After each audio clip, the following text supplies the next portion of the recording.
Welcome back to Season 4 of the Sober Motivation Podcast. Join me, Brad, each week as my guests and I share incredible and powerful sobriety stories. We're here to show sobriety is possible, one story at a time. Let's go! In this episode, I sit down with Jess, who shares her raw and honest sobriety story. Jess opens up about childhood trauma, sexual assault, military service in the Air Force, prescription drug addiction, Ambien misuse, and alcohol dependency, and the moment that nearly ended her life. Jess also shares what it took to rebuild from the ground up, treatments, sober living, and a complete life reset, and the mindset shifts that helped her move from victim to survivor. Today, Jess is 9 years sober and is finishing up her PhD in psychology with a focus on addiction and recovery. This episode is a powerful reminder that addiction can hide in plain sight and that long-term recovery is possible. Now let's get to Jess's story. I also want to give a heads up that in this episode, Jess shares her experience of suicide attempts and sexual assault, so just be mindful when listening. Welcome back to another episode of the Sober Motivation Podcast. Today we've got Jess with us. Jess, how are you? I'm good. How are you? Yes, I'm doing well. I'm excited to jump into your story. And what was it like for you growing up? So growing up, I have a lot of trauma. Which I talk very openly about. I was molested when I was 4 by a Daisies leader, which is like before Girl Scouts, before Brownies was Daisies. But my mind blocked it out until I was 15 and I was having like my first sexual experience. And then all of a sudden I had all these memories come back to me. And I remember like asking my parents, like, hey, was there this guy around with like red hair? And I was wearing like a blue smock thing and they showed me pictures. And so that's when I realized that like that trauma actually happened to me. Then when I was 10, my mom and dad separated for a little while.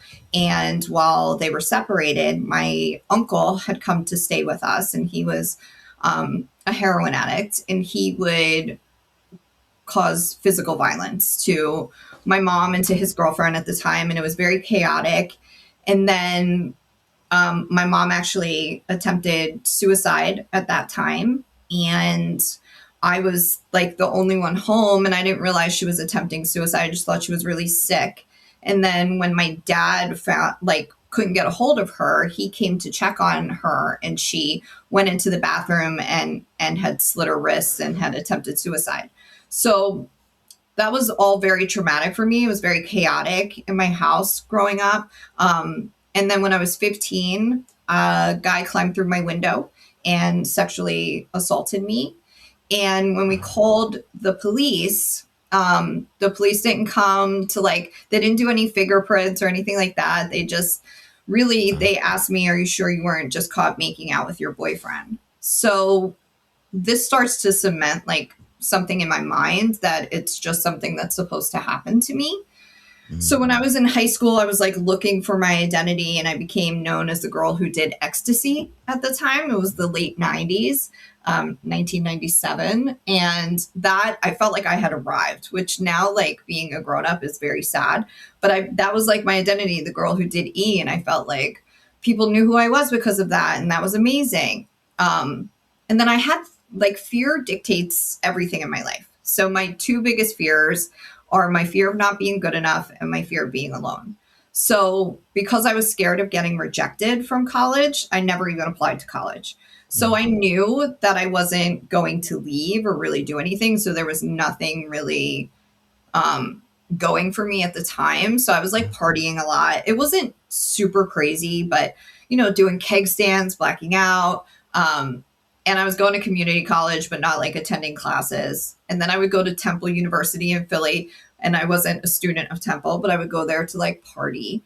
And I was roofied there. And then, so nothing was really happening for my life. I couldn't hold a job. I couldn't do anything. And my dad told me that I had to get a full-time job or I had to go in the military. So I was like, okay, bet I'll go in the military. So I went and talked to the Marines and I came home and I was like, I'm going to be a Marine. I'm going to have a sword. It's going to be amazing. Cause that was what was on the commercials. And my parents were like, you're not going to be a Marine. Let's go talk to the Air Force. So we went and talked to the Air Force. And then 3 months later, I left for basic training. I mean, to see where you're at today and what you went through, Man, that's a lot. Not relatable to me on any level, but it really makes sense, sort of the chaos and then maybe the ecstasy, you kind of coming home or finding some sense in that. Those fears you shared there too are very real. I mean, a lot of people share those things and then other ones as well too. Did you grow up in the Philly area? Yeah, so I grew up in a place called Levittown. I was born in Brooklyn. My parents still consider themselves from Brooklyn, even though they haven't lived there in like 40 years. But Yeah. I consider myself from Levittown. So I am a diehard Philadelphia Eagles fan. Um, and like it's obscene. But yeah, so I grew up in Levittown. I should say, just for the record, my parents did the best that they could, and my whole childhood wasn't chaotic and filled with drama and stuff. My parents are still married. I have a brother who's 3 years younger than me. I didn't necessarily want for anything. We didn't have like a lot of money, but we had what we needed and they did the best that they could. But when I was newly sober, if you would have asked me or had me talk about my family, it would have been a different story. Right. So, like, the Yeah. farther removed I am from the chaotic lifestyle I was living, the more clear the past becomes. Um, and I'm also a mom of like grown-ups, and I know I just tried to do the best that I could. So I want to make sure that I say that for the record, that they did the best that they could.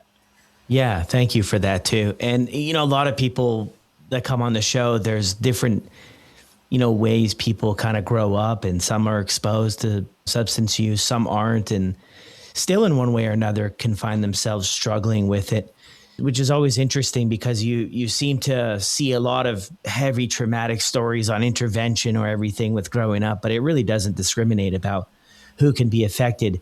Any early childhood memories? Like, you went through a lot of stuff. Did you get any support either for any of this stuff that you went through? So I went to therapy after the assault happened in my house. And I remember, so people not taking me very seriously. Um, and that was very difficult for me. And it wasn't something that was like talked about a lot. The stuff that happened to me when I was 4, um, nobody talked about. Like, I went to my parents, I asked them about it, I told my mom what happened. I don't think my dad ever really accepted what had happened or believed what had happened. It wasn't something we ever talked about as a family. After the assault happened in my house, I can't remember us ever talking about it as a family either. Still to this Yeah. day. So it was, I got outside support, but I just never really felt seen or heard. Yeah. That's gotta be really heavy to try to figure out at that age, or at any age, really. Yeah, I think Especially, you just get used to like burying it. yeah. So you build up this wall around you, like, yes, that happened, but now what? Because I can't do anything to change it or to fix it. So Yeah. that actually happened to me in the military too. Um, and this was something I didn't talk about until just a couple of years ago. Like, nobody in my life knew that this had happened because I enlisted in 2000. So before 9/11 and all of that. And nobody was really talking about sexual assault in the military during the early 2000s. It's become like a very open issue now, but in the early 2000s, nobody talked about it.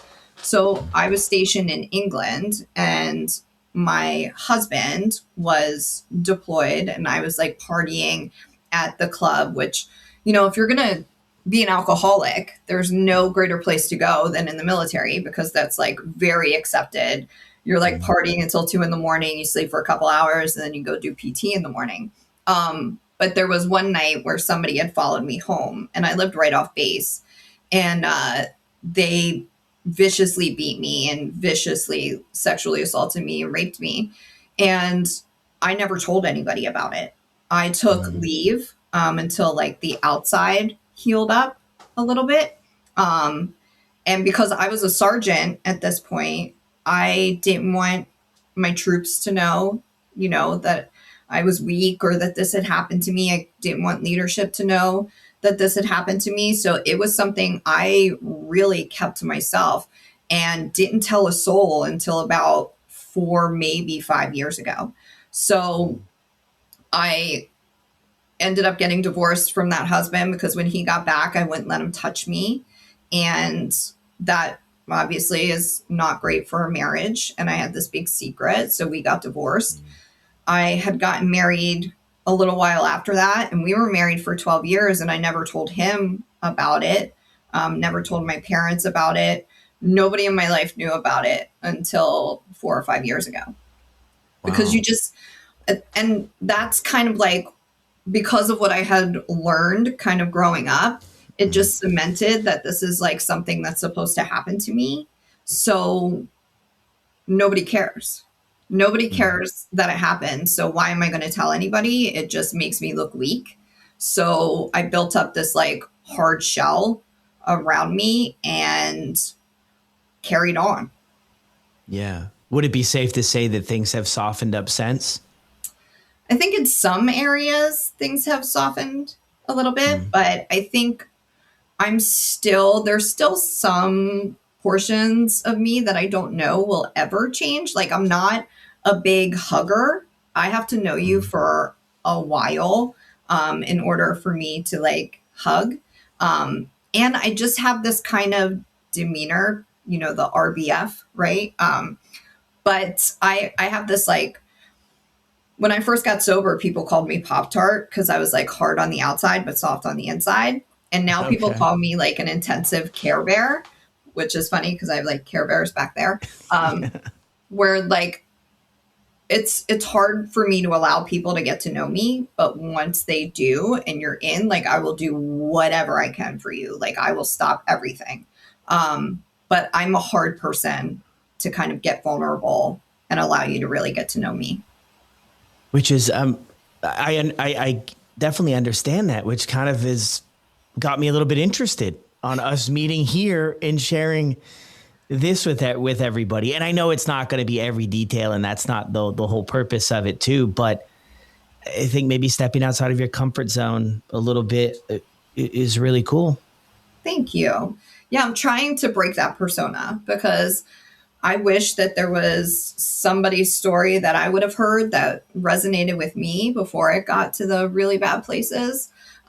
So I'm trying to kind of break the mold and be more vulnerable and have people get to know me so that that kind of persona that I have built where I'm a difficult person to kind of let in can go away.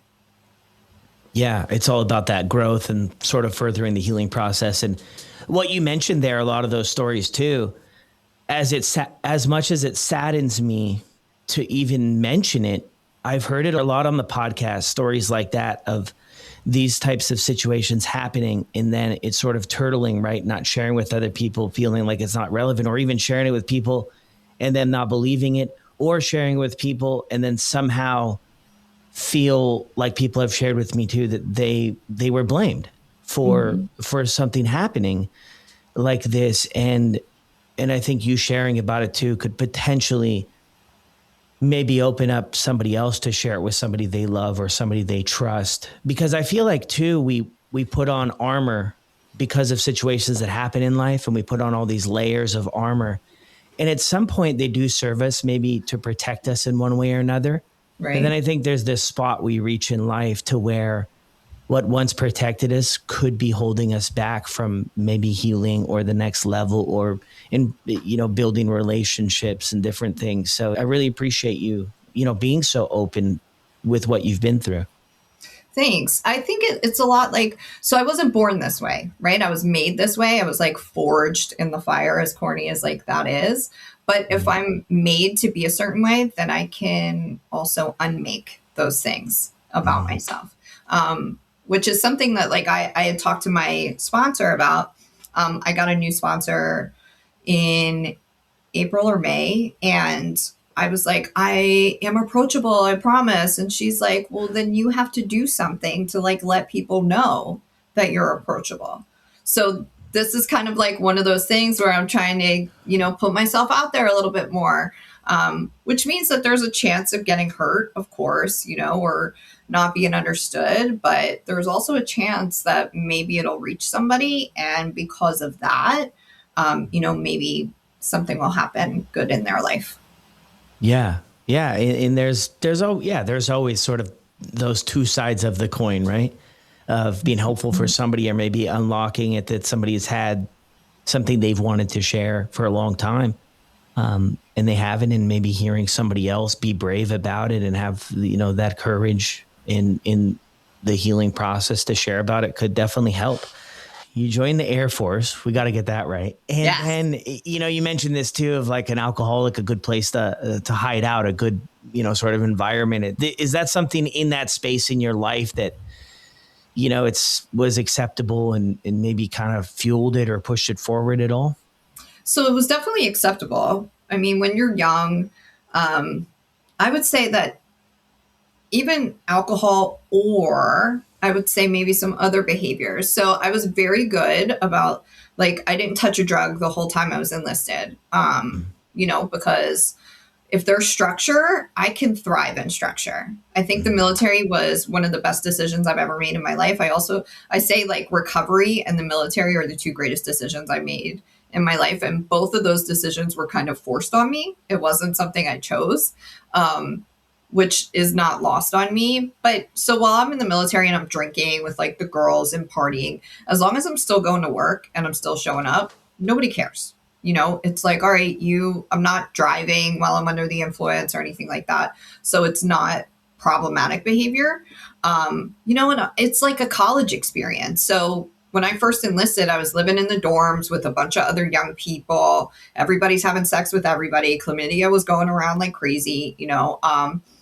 It's exactly like a college experience. It was just, maybe a little bit more serious than some college experiences where, when 9/11 happened, I remember we were in full chem gear, head to toe. And I was stationed in Delaware at the time. So kind of like right in the middle of all of the hubbub, and that's when the military became serious. It was like, oh, like, no, I can actually go off to war somewhere and like die. Like that was a very eye-opening experience, because when I enlisted, there was no war going on. It was just, a job I got to wear a cool uniform to. But when 9/11 happened, it like flipped the script for everybody, I would say. Yeah. How long were you in the military for? So I was in the military for 8.5 years. I would be in today though, if they would let me. I got medically retired, which is kind of where my whole story with addiction kind of really spirals. So I had endometriosis, which is a super painful condition for women, where like black spots form in your uterus. I had multiple surgeries to have it removed. And I was on a lot of pain medication. So the military couldn't deploy me anymore. So they medically retired me.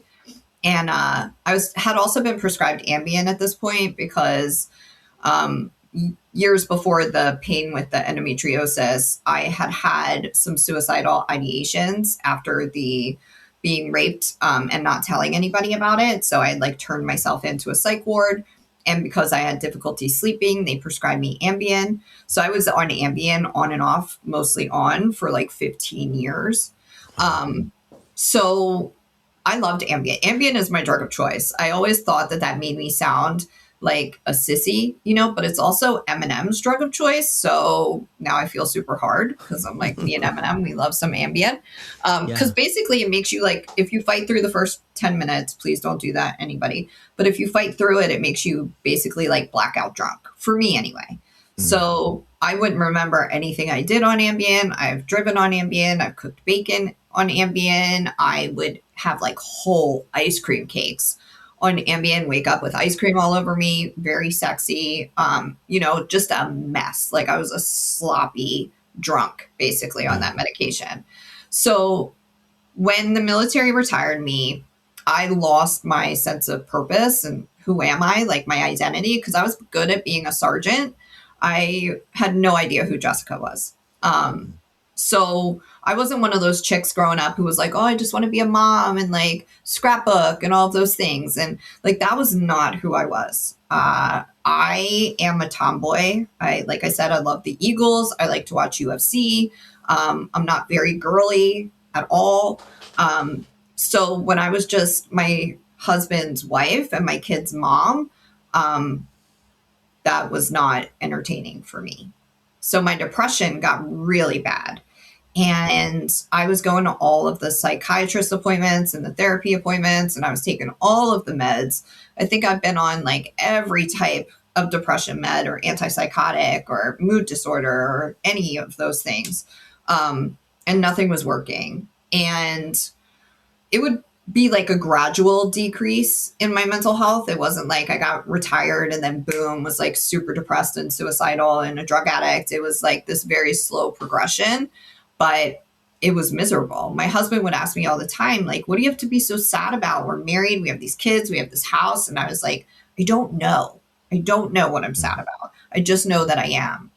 Filling out those like screeners when you go to therapy, like on a scale of 1 to 10, how much do you want to die? And it's like 50, like I would see people smiling and I'm like, that's weird. Like, how are you doing that? I don't understand it.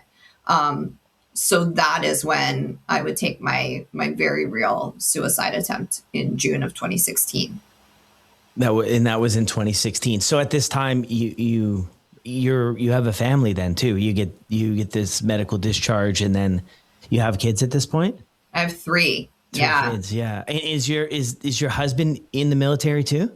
He was, yeah. So Okay. He's currently my second ex-husband, but we were still married at this time. And yes, okay. He was in the military, but he also was suffering the consequences from me being so not okay mentally. And because I was like in my addiction, like I was using pills all of the time. I was taking Ambien. Like as soon as I put the kids on the school bus, I was taking an Ambien. So like I would sleep the entire day because that was the only time my brain would shut off.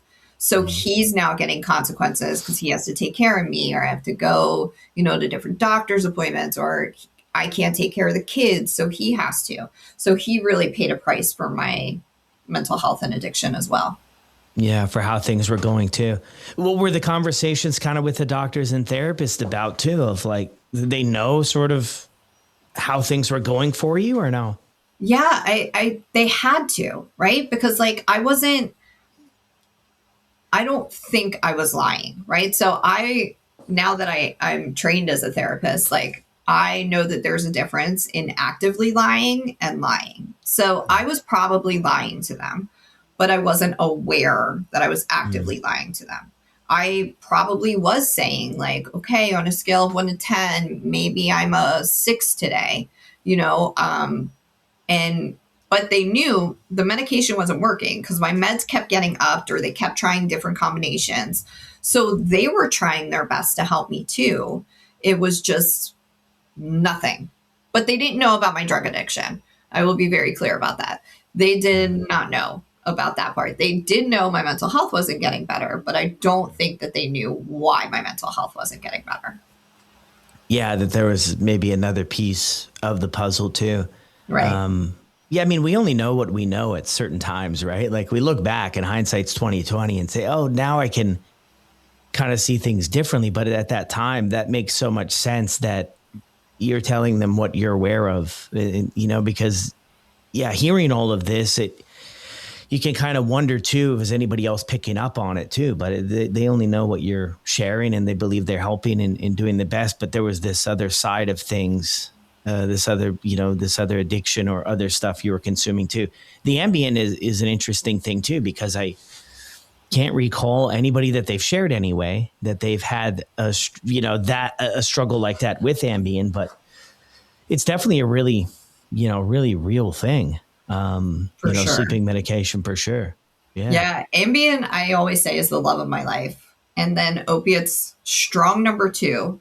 And then when you combine them together, forget about it. Like you're off the rails. And what about drinking? I mean, is that in your life at all or no? Yeah. So if I run out of my Ambien early, which I do because I abuse it, of course, I want those same effects. So then I'm taking bottles of NyQuil to the head, or I'm just outright drinking. I was raised knowing that my maternal grandparents were alcoholics. So it was very much like ingrained in me, we don't drink, we don't drink, we don't drink. You can have this problem. So I think subconsciously in my mind, I was like, well, I'm not drinking like that. So, but I became a drug addict instead. And I couldn't like see the correlation between the two. So alcohol was always there because it was way more accessible than the opiates or the Ambien to me. It was really difficult to find ways to buy Ambien off the street. You had to know somebody who had a script and then try to buy it that way. So alcohol was old reliable if I'm still just looking for a way to get my brain to shut off. Yeah. When one thing runs out, you substitute kind of with another. Was it ever confusing to you? I know when I first got started taking prescription pain medication, I honestly had no idea of the effects, that there would be any withdrawal involved. I had no idea. I feel extremely naive mentioning that, but that was the truth. And I also was under the impression prescribed by a doctor, good to go. Even though I doubled it up and tripled it up and all that stuff as time went on. But was that at all confusing to you, like how these things could grab you like they did? Yeah, absolutely. And so I was definitely in pain, right? But the thing that's fascinating about opiates is that your brain creates more pain so that you need more opiates. So it like made my pain worse, but I wasn't aware of that. When I was prescribed my pain medication from a pain management doctor, I was prescribed like 120 10 milligram Percocets a month. I was on 40 milligrams of methadone a day for pain, and then 8 tablets of fentanyl. And I remember getting my records when I got sober, and in it said like, no worries of addiction. She's really in pain. And again, this is where the, lying and actively lying are two separate things, because I was in pain 100%. So their chart isn't wrong by saying I'm in pain, but I feel like it was way before like everybody knew about the opiate epidemic and the big pharma and all of that stuff too. So I felt like, well, what's good for me and what's not, and you've given me this like pills. So for pain. So if I'm in pain, I'm going to take the pill. It doesn't matter that it says like in 6 to 8 hours. If I'm feeling it in 3, it's still there. So obviously I'm still supposed to take it. Yeah. That's just reminds me too, when I had stuff where a doctor asked like, are you in pain? And I was like, oh yeah, of course. Like I'm looking to go north with everything, the way I'm looking to take it, as far as I can with things. That's interesting though, that they would put on there. But I mean, that was in one way or another. I mean, if you watch sort of the shows and documentaries of how all of this came about, that was a big selling marketing feature of OxyContin specifically, is that you wouldn't develop a dependency on it. But, with time, we know that that's so far from the truth, the way it played out for so many people. I mean, that stuff you listed there too, though. I mean, that's a lot. I mean, what you were there experiencing it. I mean, were you in that much pain? I'm trying to think, like, that's a lot, or was this sort of the best attempt at treatment? I think it was the best attempt at treatment. I do think I was in pain because I have had similar pain since I've been sober. And that's something that like I have had to, it was really a challenge. Like I get this pain. Sometimes it's like annually, sometimes it's every 2 years, but it is debilitating. And I remember talking to my sponsor about it and being like, I'm in so much pain. I'm crying. I'm using heating pads. And she's like, you're actually being selfish by like not going to the hospital. And I was like, but I can't go to the hospital for this because I'm terrified of if they give me pain meds, like what then happens. So I need to like absolutely 100% know that I have done everything in my power before I take that. So I haven't had to go to the hospital since then, but I know that the pain is debilitating. Was there a reason for me to be on that much pain medication? No. Like, nowhere near it. I was never aware that they used methadone for pain. So when they prescribed me methadone, like people looked at me like I was a drug addict. And I remember like Facebook memories are annoying. I don't know if you can relate to this, but like I'm getting notified now of like stuff from like 15 years ago, 14 years ago. And it's like, God, people look at me like I'm a drug addict. I'm in actual pain here. I need my pain medication. How dare you? And I'm like, girlfriend, you are a drug addict, but nobody looked at me that way because everything was like prescribed, and I thought, well, I'm selling this. Like, plus, when we're in our active addiction, we don't know how bad we look, right? Like, I think I am nailing it, and I look back on pictures of me during that time and I'm like, what is wrong with your eyes? Or like, your face is messed up. But like, in my head, I was killing it. Nobody knew anything that was going on. Yeah. The Facebook memories. I know. I can relate to you so much. When I was drinking heavy, like I was drinking every day, and you can tell in someone's face. And yeah, when I look back, I was like, oh man, I mean, I was killing it. And when I look back at the pictures, I'm like, man, I was not killing it at all. Right. Who are you trying to fool? Because it's just yourself, really. Yeah. At the end of the day.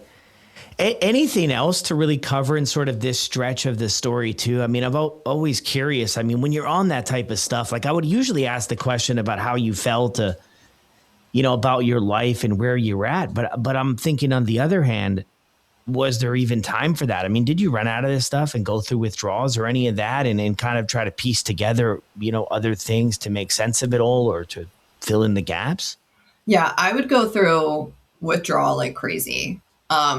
And I would be sick all the time, because my husband at the time, he had no idea about addiction or anything like that. So everybody just thought I was like the most unhealthy person because I was getting sick all the time. But I do want to highlight during this time, like, because I'm also on the pain meds and the Ambien and the drinking when I run out of that stuff and the mental health medication, I am just like tired of my life, right? Like I'm in so much emotional, spiritual, physical pain that the pain of being me was just too great. And there was only one way out for me. So on June 1st of 2016, I like took my kids out. We did the slip and slide. We got all their favorite desserts. I made it the best day ever because I knew that the next day I was going to wake up and I was going to kill myself. And so June 2nd of 2016, that's what I did. I woke up and I sent the kids off to school and I took every pill in my medicine cabinet. It was nothing cool. It was like Effexor, Reglan, NyQuil, Benadryl. And then I went to lay down and I thought it was going to look like it does in the movies where I was just going to drift off into a nice peaceful sleep. That's not my experience. My experience was my body was paralyzed and then I was choking on my own vomit and I started like urinating and defecating on myself until I lost consciousness. And the only reason I'm alive today is because my daughter got sent home from school with a stomach ache and her dad brought her home. And they used to do this game where they like spit straw wrappers at each other. So they did that and she went to throw the straw wrapper away and the trash can was upstairs because mommy was sick again. And she walked in on me dead on the bed. And, she screamed and my husband came up and he had to scoop stuff out of my mouth to give me CPR and call 911. And, I was in a coma on a ventilator. I have a picture of me on a ventilator that I like to keep very present with me. But during this time, like people say that suicide is a very selfish thing. And I understand the thought process behind that. But if you would have asked me, and whenever I tell the story, I still I feel so much empathy for that version of myself. Like I truly thought that my kids are going to be better off without me. My husband's going to be better off without me. My parents are going to be better off without me because all I bring is pain and sadness and misery. So it was truly the only way out of my situation that I saw and that I believed in. Also because how lost I am in my own like misery. This is also that I do this the day before my daughter's birthday. So, talk about traumatic experiences and then talk about generational trauma, right? So my mom had tried to commit suicide when I was 10 years old. And now I do the exact same thing to my daughter when she's 10 years old. And that was not like a thought that like came across my mind, but that's that like generational trauma that kind of like builds and forms and we end up recreating it without any like awareness of ourselves. Yeah. Well, thanks for sharing that. How do you feel like where you're at today, reflecting back and sharing that story? So I don't regret it. And that makes me sound like a terrible person. But I truly believe that I don't get to this part of my life and this portion of my life without that experience. Though, do I wish I could change anything? I wish I could change my children's experiences with that for sure. I'm not a monster.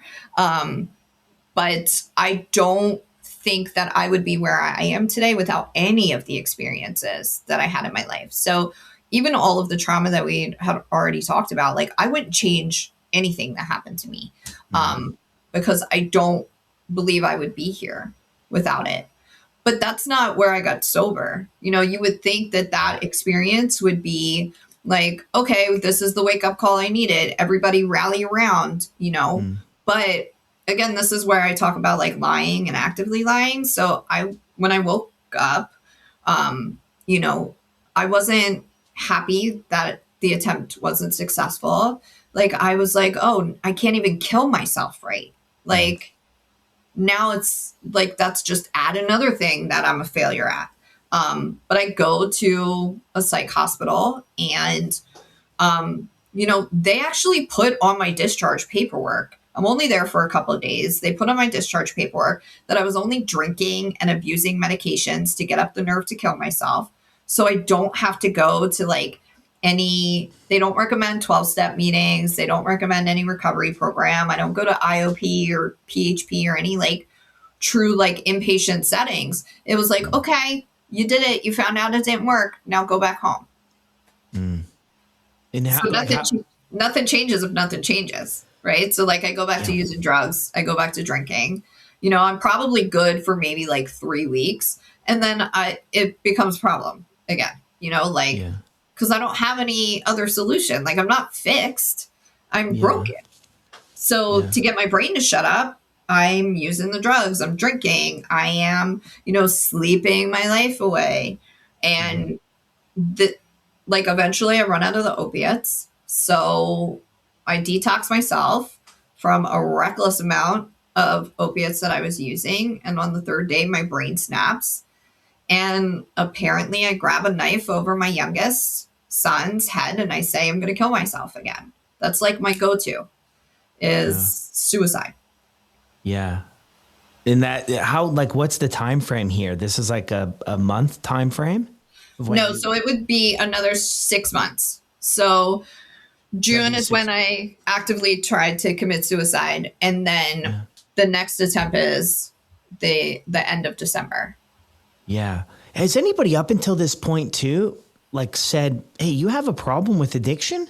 Yeah, my mom for sure. Like she was like, this is not normal behavior. She wanted me, when I went into that psych ward after the suicide attempt, she wanted them to take me off of all of my prescriptions, all like the opiates and the Ambien and the benzos and all of that stuff. She wanted it all. But I was a grown up at this point, so they don't have to talk to her if I don't want them to. So they didn't because she wasn't allowed. And, my husband at the time, he was aware, but there were some benefits that he was getting to me being an addict too. I've become like I said, Ambien makes me like blackout drunk, and because I was in so much pain, having an intimate relationship with someone was very hard for me. So I would take the Ambien and then I was good to go. I didn't feel anything. Um, and that was just like our normalized relationship, which Yeah. I know now is like not normal and a problem. But at the time, I was like, oh, this is him showing me he loves me because of all of that trauma I had experienced, Mm-hmm. in my past. Was like, well, if somebody like wants to have sex with you, then they love you. So it doesn't matter. This is how you show love. So it doesn't matter if it hurts you. It doesn't matter if you can't, like, it's okay because it's been taught to me that it's okay. Yeah. Did you have any friends in the picture that was like, hey, what's going on here? Or no? No, it was, I wasn't a party like addict or an alcoholic. I was like a Mm-hmm. very isolated, very sad, very like lonely person because at this time too, I didn't think I was a person who was like worthy of friendships. So I had some friends that I had since high school and we would catch up like once every couple of months. But nobody was in the day to day of my life because I didn't think I was worthy of friends. Gotcha. What would a day look like for you at this point, like in this 6 month stretch? Like you wake up and how would it look? So I wake up and I count down the hours until I can go to sleep again. So if the kids have school, then I'm getting them up for school sometimes, not all the time because I'm not capable all the time. I'm rushing them out the door. At this point, I know how long it takes for the Ambien to kick in. So I'm taking it before they even leave the house because I know within 30 minutes they're going to be gone. And then like I'm free to just like sleep throughout the day. And that's what would happen. And then they would come home from school and I would do homework with them maybe sometimes, not all the time. And they would be in my way. Like I would be counting down the hours until it was like, all right, when is bath time done or dance or hockey or whatever, and my husband had to take up a lot of the slack for that because I just wasn't able to be present because if I wasn't under the influence, then I was withdrawing, right? Or sick, as we like to call it. Because we never said, like, I was never like, oh, I'm in withdrawal right now. It was just like, oh, I don't know why I'm sick again. Yeah. So I wasn't a very reliable parent. Yeah. And then you grab the knife, supposedly, right? You had mentioned there you're grabbing the knife. Where do you go from there? I mean, even up until this point too, have you, like, that's kind of the thing I was mentioning earlier too, how I can see in this situation you're in, even though now we can see it clear as day, right? But at the time, you're getting these prescriptions written, you're meeting with people, you're going to psychiatrists, you're seeing a therapist, you're doing all of this stuff. Things in your life aren't improving. You're not feeling happy or these other goals that you might have. To connect the dots of like everything's being prescribed, well, I have a serious addiction. That can be that little bit of confusing spot. So you hadn't really considered like getting sober necessarily at all. No, it wasn't even a thought that crossed my mind. I wasn't like, I never thought I was anything but sober. If you would have asked me in like the height of my addiction, I would have said, I'm not a drug addict. Like these are all prescribed to me. Or even if I'm abusing it, I think the problem is like when we show addiction in like Hollywood and stuff, right? It's always like people are shooting up or like they're on the street and they're homeless or, people don't look like stay-at-home moms who are, abusing their prescriptions or drinking, while the kids are at school. So I didn't look like what I thought a typical addict looked like. So therefore I'm not an addict, Sure, maybe I'm abusing my medications, but I'm not as bad as what they're showing. Yeah. That makes so much sense. Yeah. Getting sober? No, wasn't even a thought that crossed my mind. Yeah. Which makes sense too, because if you don't see yourself as struggling with addiction or substance use disorder or anything like that, it's like, well, what is there to get sober from? And like you're quote unquote sober this whole time. You're just maybe bending the rules, slightly in some way or another. But yeah, it's not like, everything else you see here or there. I mean, I think that can keep us going, all in our own ways, right? Because John down the street or Joe over there or Sally over there, I mean, come on, they've got a serious problem. Look at their life. It's falling apart. And mine isn't maybe outwardly falling apart like that, but you had that really serious internal struggle to where you have ended up in these two really serious situations. And Yeah. then you're, And I knew like something knew I was an addict, right? Because I would watch shows like The Wire and they were showing people shooting up. And I was like, I could never do heroin because I know with absolute certainty that I would love it. So when I was in my addiction, like I'm aware that I'm going to fall in love with something. So therefore I can never try it because I knew that that would never get me back. Little did I know that I was like using the same as heroin, but it was just more expensive. yeah, true. What was all of the medication doing for you kind of when you look back? So the stuff I was abusing, right? I have no idea what the antidepressants were doing for me. Like I couldn't tell you, but I would say that I'm a downer girl and I like to sleep my life away. I think that was very helpful for me in my, mental health struggle. I think drugs kept me alive for a much longer time than if I was not using drugs. I think if I was not using drugs, I would have attempted suicide much earlier. So I think that they just got my brain to be quiet and they made me feel like I was good enough in that moment, or at least shut off the parts of my brain that like made me feel like I wasn't good enough. Because like I said, I was a tomboy, right? So never very girly. And my mom is like super girly, pink, loves like all girl stuff, right? And I was never that daughter for her.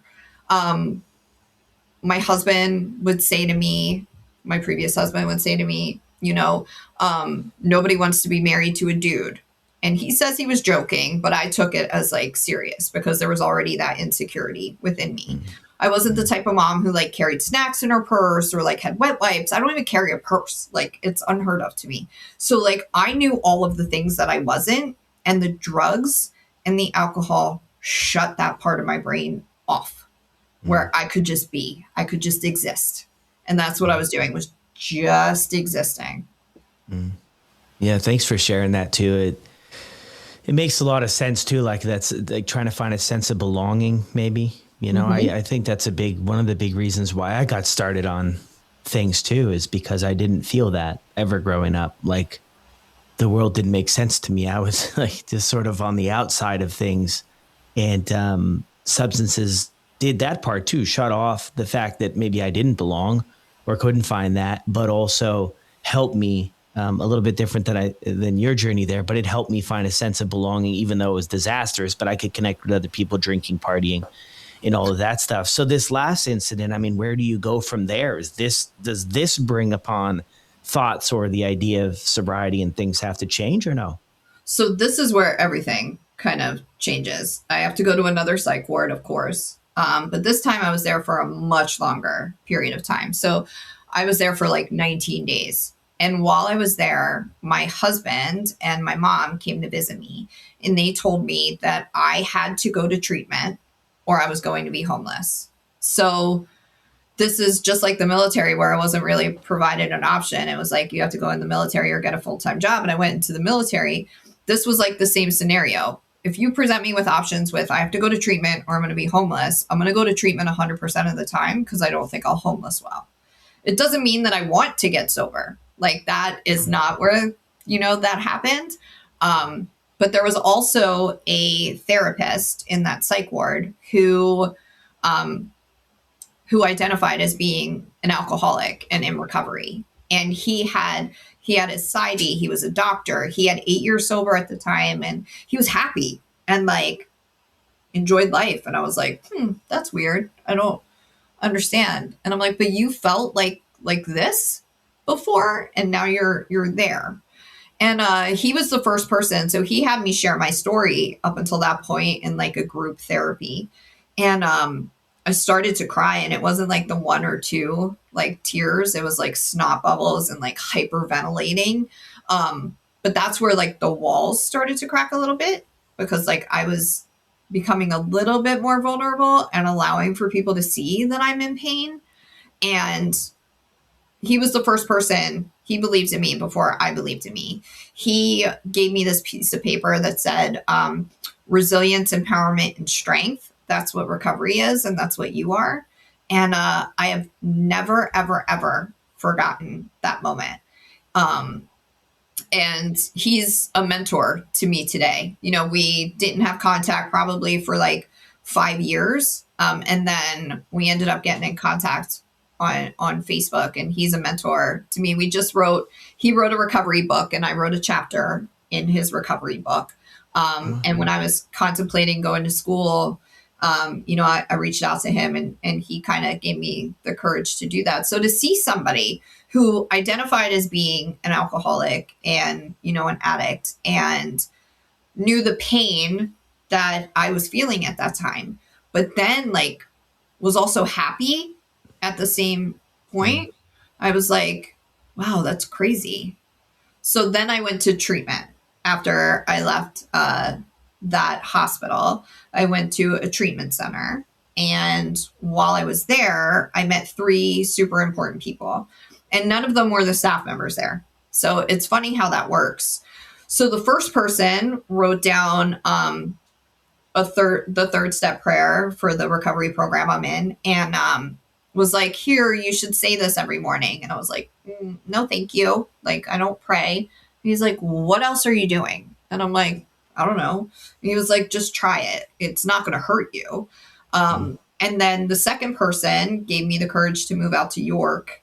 And then the third person would introduce me to my sponsor when I left treatment. So while I'm in treatment, I've only been to treatment one time, and I knocked on wood.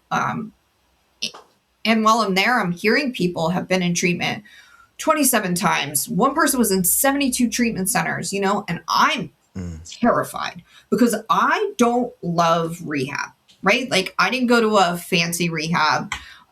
You know, I went where we were allowed like one pillow, and you had to put your sweatshirt underneath your pillow to make a second pillow. And like, it was not a super enjoyable experience for me. So 12-step people started coming in and sharing their stories, and they say all the corny things, right? Like, the one thing you have to change is everything, and then people, places, and things. And they started talking about recovery houses.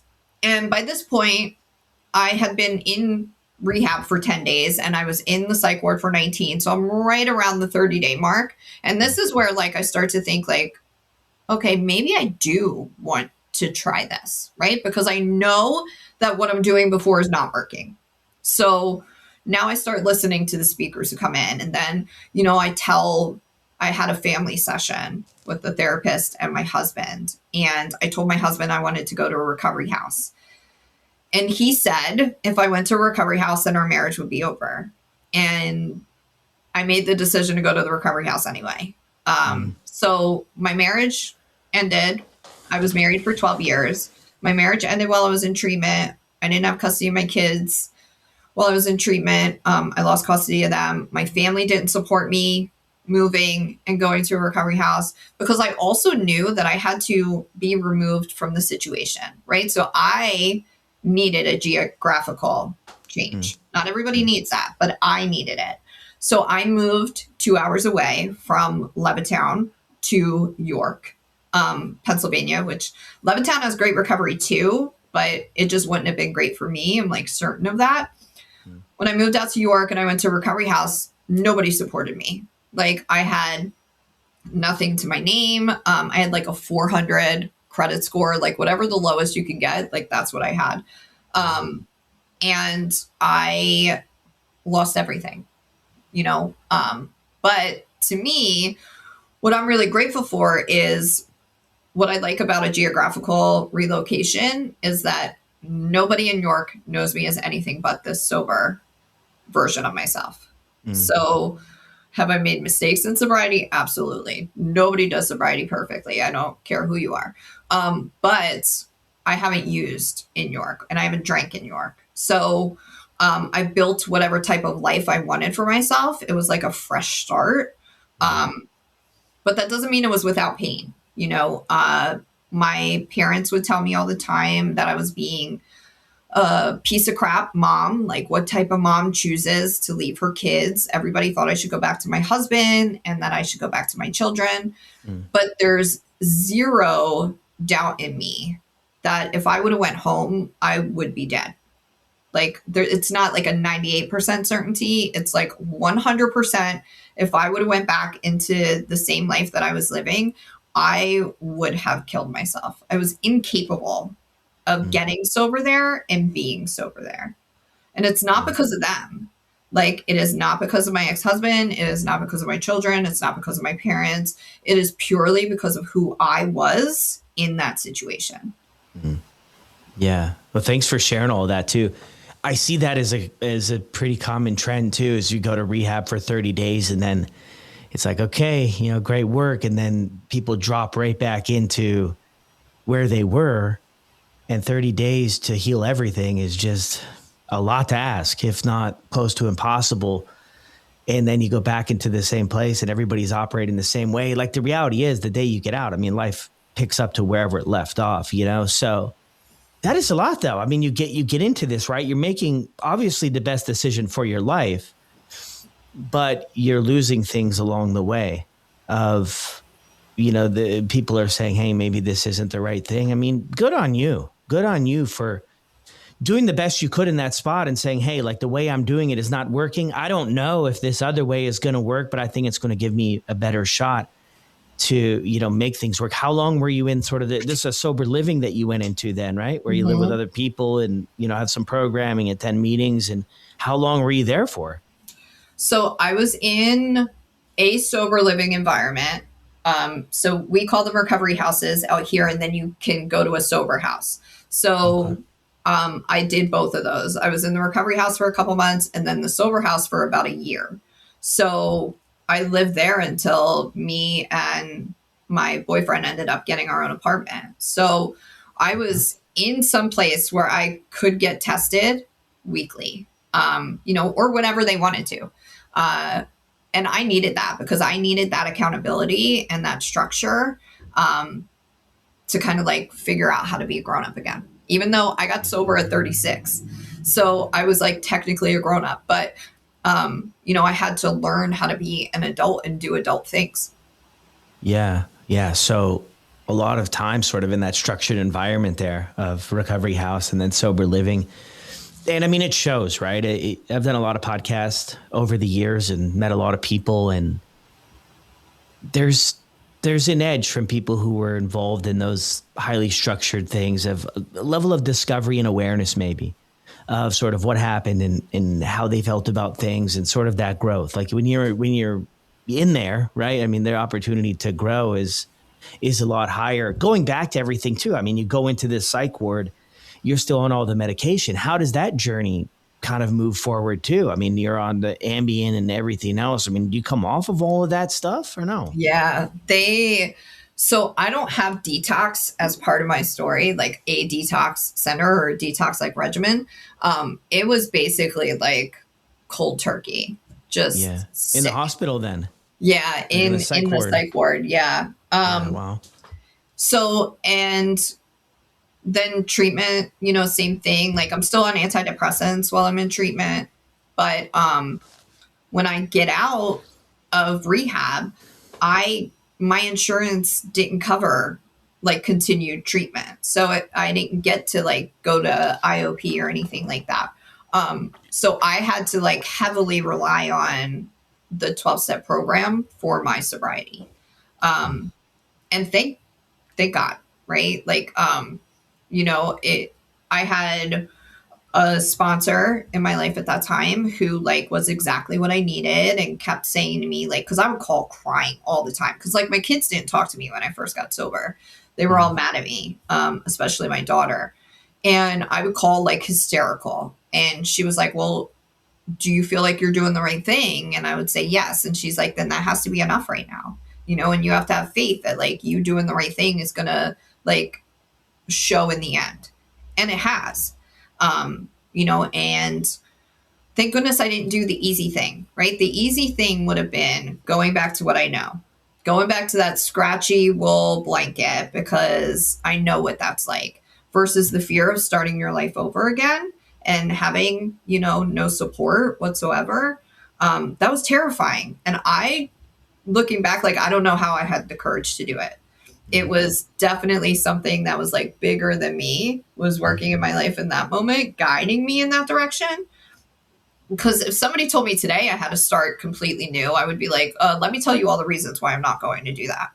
But, Yeah. at that point in my life, I think I was just, they say when you've had enough pain, right, then you'll grow. And I think I had had enough pain in that moment that I was just like looking for whatever people told me to do, I did. If they Yeah. were sober and they were like happy and liking their life and like didn't look miserable and didn't want to kill themselves, and like I was so willing to just grab onto whatever information they had and I would just do it whether I wanted to or not. Mhm. um the stuff like when you have a resentment, do something nice for somebody else, like get them a gift card and don't take credit for it. And I'm like, that's weird. But I would do it because the alternative is like, I'm going to drink and I'm going to die. Like, no, thank you. So like, I'll Mhm. buy the $10 gift card, whether I want to or not. Like, I'm just at this point, like, I just want to be teachable, just remain teachable. Yeah. I mean, it's a huge shift too. And I'm sure that, just for time, right? It's like we could get more in depth too on how this takes place, because you're making this huge change of this is the way your life has been before and up until this point, and you've went through so much stuff, and then now you're willing to listen. It took these events in your life to get to this spot of being willing to accept feedback or direction or just suggestions that have worked for other people. When do you get the sense that, hey, maybe this could work out for you? I remember in the earlier days, I'd get so pissed off at everybody having fun. Like, what are you guys having fun for at these meetings and having coffee and all this crap? And I was like, it'll never be my story. I'm so happy for everybody else. You guys are great. I mean, cool, looks good on you. But I didn't necessarily at the beginning believe that I would be able to make changes. Was there a time or place, or was it just gradually that you're like, okay, maybe I can make something of this and feel some joy in my life again? Yeah, I think it was a gradual thing. My first sponsor says that she saw it like right away, that I was like super willing. And she was like, if this chick remains willing like she is now, like she's gonna get it and she's gonna like stick around.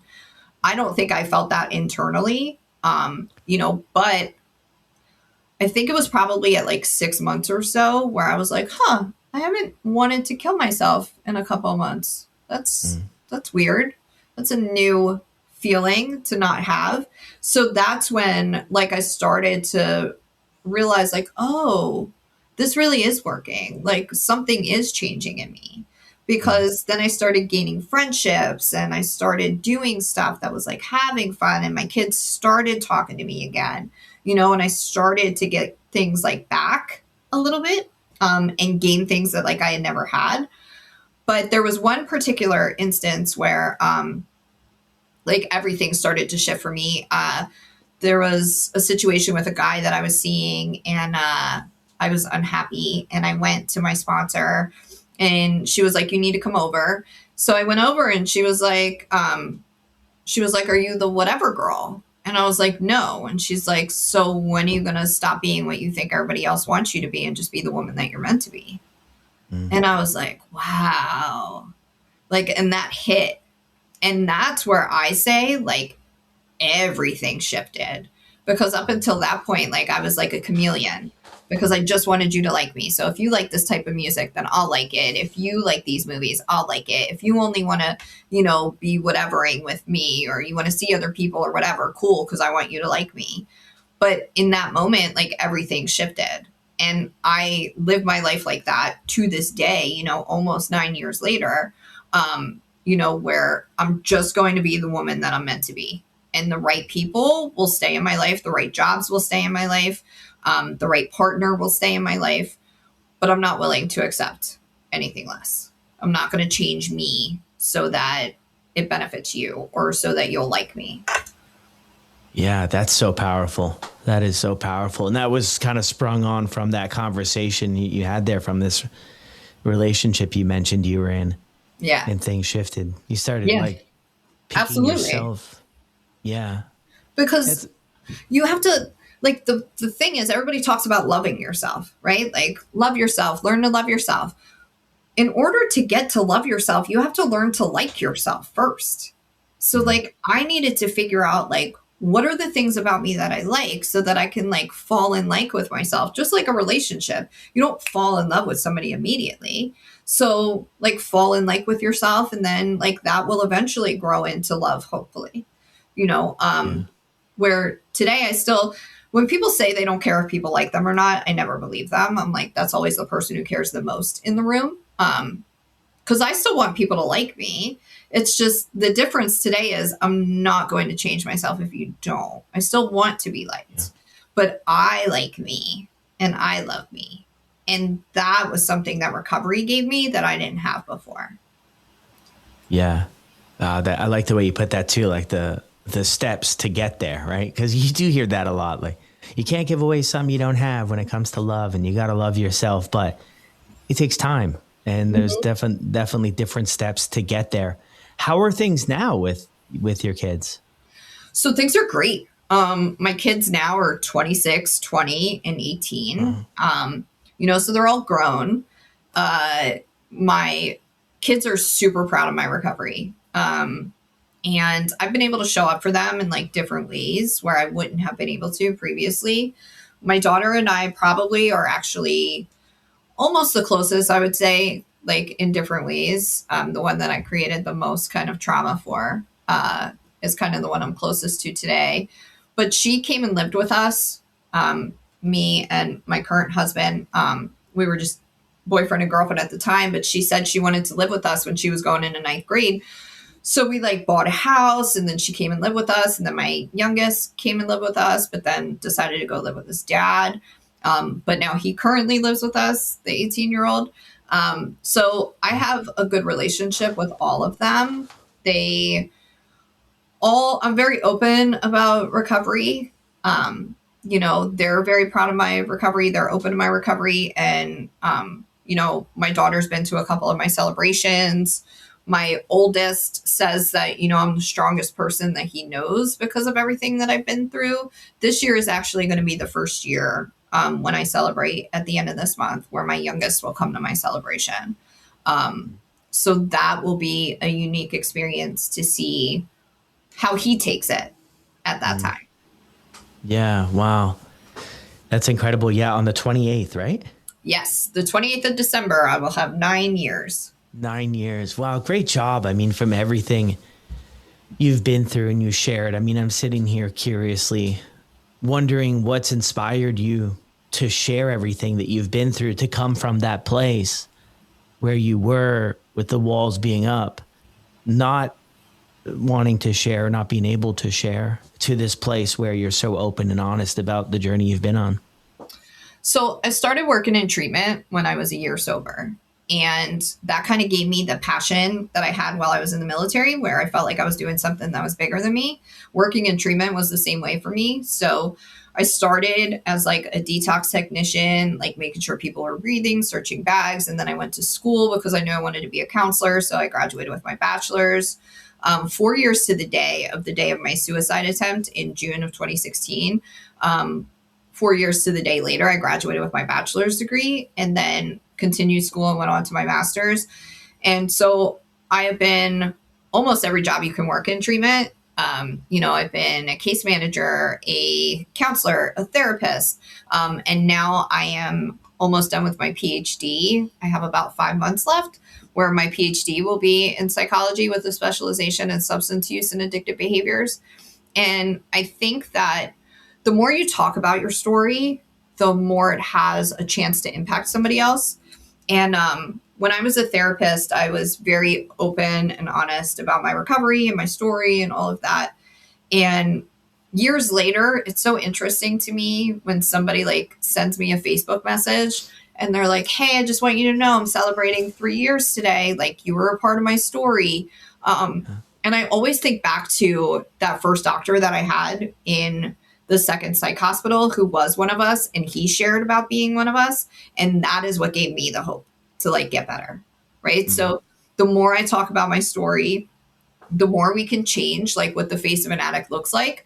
My daughter, when she was in her senior year, she was a cheerleader and they had to tell like some secret about themselves. So she shared that her parent was in recovery. And her cheerleading coach, who had known me for 4 years, came up to me and was like, "Oh my God, I had no idea your ex was a drug addict." And I'm like, "What are you talking about?" And she's like, "Well, Brooklyn said that a parent of hers was in recovery." And I was like, "Yeah, that's me." And she was like, "What?" She was like, "I would have never assumed that." And I'm like, "There's your sign, right? Like, we look like everybody, right? Drug addicts and alcoholics, we look like everybody. We're judges, lawyers, doctors, nurses, therapists. It doesn't discriminate. So the more we can break that stigma too, I think the greater the world can be. Yeah, that is beautiful. Good reason to share. I mean, the impact that doctor had on your life and now going out there. And I'm sure it's happened a bunch of times for you throughout the years of working with people, right? And working in treatment. And, I used to work like 7 years ago. I did it probably for 7 years as a case manager. I worked with kids up here in Canada. And it's tough work. It is really tough work to do, right? I was under the assumption when I was going to college that everybody that showed up at the treatment center was interested in the program and they would stick around for it to be completed. And one of my earliest mentors, sort of while I worked there, as I was wondering and trying to piece all this together about why a lot of people anyway weren't interested in really doing a whole heck of a lot. And he had kind of broken it down for me of a seed planter. Mm-hmm. In a lot of ways, he said, you're going to be a seed planter. A lot of these guys that come here and girls that come here are not going to stay sober after here. But your job here is to plant some seeds, and then hopefully throughout their life, they'll get watered. And in one day, things will make sense for them. But I thought going into it, like, oh, man, we're going to really turn some battleships around here. And it wasn't always the case. Of course, sometimes it was. But, yeah, it was interesting. And you have that experience, too. I mean, what's on the horizon for you? What's your vision to do with all of this? So I am so focused on school right now that like 5 months is like the light at the end of the tunnel to have my PhD, which is like hilarious because I got like an 800 on my SATs. Like I'm not like a naturally smart person. But what I always tell people is like that same drive that I had to like get the next one, right? Mm-hmm. Like nothing was going to get in front of me if I needed to get a drink or a drug. Like if you use that power for good, you can become unstoppable. So I use that same like drive and work ethic towards putting it to something good. And that's where like that has come. I want to write a book about my story. But I also want to incorporate the surrounding players, like my daughter's experience with me during that time and my oldest and youngest, and the surrounding players so it's not just my experience because, our perception is our reality and my story is my story no matter what, but it probably looks a little bit differently to the surrounding players. And then I just want to continue to try to help other addicts and alcoholics. I go to speak in treatment centers all the time. And I do like to say two specific things. So the first one is like regarding all the trauma that I experienced. When I stopped looking at myself as a victim and started looking at myself as a survivor, that's where like the shift happens. If I'm a victim, somebody else has my power. If I'm a survivor, then I'm powerful and I have my power back. So that's a huge shift to make for anybody with trauma. And the second thing is like the fact that I was messed up was not my fault, but the fact that I stayed messed up is. So you have a decision to make, right? Do you want to stay sick or do you want to get better? Because I can't change anything that happened to me in my past, but I can definitely take steps so that I don't experience those kind of negative things in the future. So really just passing out that message and letting people know that there's a better way of life out there. It doesn't have to be so sad and so miserable, and you're not alone. Yeah, powerful. Curious too, as we head towards wrapping up, how did you make that shift from, I think you said, the victim to the survivor? I think with the understanding and with a lot of therapy and a lot of work, that I didn't cause these things. It was like I wasn't a 4-year-old asking for somebody to assault her. I wasn't, a 15-year-old. I wasn't, in the military saying like, please, somebody attack me. you know? So you have to like find that forgiveness for yourself. And really, as corny as it is, right? That resentment and not holding on to it for any situation. And looking, because forgiveness isn't for the other person, forgiveness is really for you. So you stop holding the weight of that, because me holding on to it is just making me sick. So trying not to live in resentment today and taking action when I am feeling resentful, because I'm still like a human, I get resentful. But what am I willing to do in order to not sit in that anymore? I think the longer I stay sober, the less willing I am to sit in negative emotion. So, what works for me? You know, I'm a big advocate of going to the gym for my mental health. Like, I go to the gym every morning. I find that is a lot of benefits for me, to get out my aggression. I'm like a naturally angry person. So, going to the gym and working out kind of gets that out in a healthy way. And I'm allowed to just be and focus. You know, but really that shift happened when it was about not just forgiving the other people, but forgiving myself for holding on to it. Yeah. Thank you for sharing that too. The forgiveness is what a lot of people, I think, talk about too, about getting to that place of forgiveness. Or will I ever forgive? You know, will I ever be able to forgive myself, forgive others for the way that things went? And I definitely see that as a big path forward, and everybody has their own timeline. You know, it's not something that, you know, rush overnight or today or tomorrow. It tends to be a thing when people sober up too. It's like, okay, let's get to work here and get everything unpacked overnight. You know, things take time, right? It really does. Well, thank you so much, Jess, for jumping on and sharing your story. Anything for closing? Any thoughts? I just want to say thank you for having me on and for doing this. I think you're making a huge difference. When people can hear our stories and we talk openly about it, and we're not like living in secret or shame, you know, it has an ability to touch other people. So thank you for what you do. Yeah, it's so true, because there's going to be people that can relate, and maybe it can serve as what that did early on for you. What the other doctor shared his story and what he had went through and how things were. You It's know, the ripple effect. Yeah, because sometimes, you know, it is tough, the stuff we go through as humans, and then to ever think it could be different. You know, I'm sure you could relate. Like, there were times in your life where you think, this is how it's always going to be. It's never going to be any different. And then here you are, you know, coming up on 9 years later. Huge congrats. Thank you again so much. Thank you. Well, there it is. Another incredible episode here on the podcast. Thank you so much, Jess. My goodness, 9 years sober. Her entire life has changed. And now she continues to work and help and support and give back to other people. Beautiful full circle moment for her, I'm sure. Thank you as always for listening. If you've not left a review on Apple or Spotify, please jump over there and leave a review. And I'll see you on the next one.